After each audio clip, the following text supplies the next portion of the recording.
Nagkagusto ka kay Jazz? Hindi. Hindi.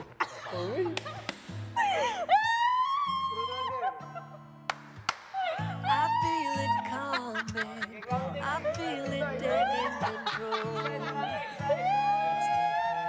Natatamaan ka na ba kay Ate Jazz? Hindi. Wow! Madali yan. Madali yan. Napakasimple yan. Nagselos ka ba sa akin? Nagsiselos ka ba sa akin? Ayan! Ayan! Kaibigan, nabalik sa'yo yung tanong, kaibigan. Nagselos ako nun.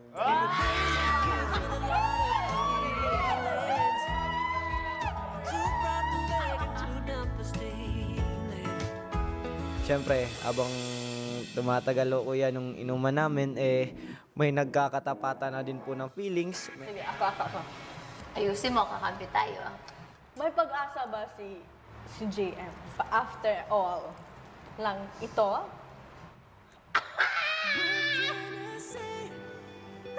Ba't kinikilig Puntos yan, umayos ka. Sige na, go. Ayos ka din. Yes or no? Yes lang or no? Walang maybe, ha? What you see, what you hear, leave it here. No explanation? Wala. No Wala explanation. na explanation. What's in here stays in here. Yes.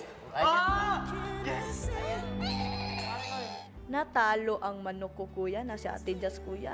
Nagpatalo, tiklop kay JM, kuya. Aba, hindi ko na alam kung anong gagawin. So yun, sinuportaan ko na lang. Huwag na yun, huwag na yun. Sige, ayun lang. Gusto na ipatanong ng aking madikit na kaibigan. Sige. Nagselos ka ba kay Piang? Ay! Ayun. Ayun. Ayun yung gusto ko malaman. Gusto ko malaman din. Wala bang consequence ko yung answer? Ba't Yes or ba't no? hindi mo masagot, Helen? Oo, no. Ano yung tanong yan galing? Galing sa isa sa malapit kong kaibigan dito sa loob ng bahay ko. Si Fiangi. Si Piang eh. Nagselos ka ba kay Piang? Yung totoo ah. Sagutin mo, Dylan. Oo.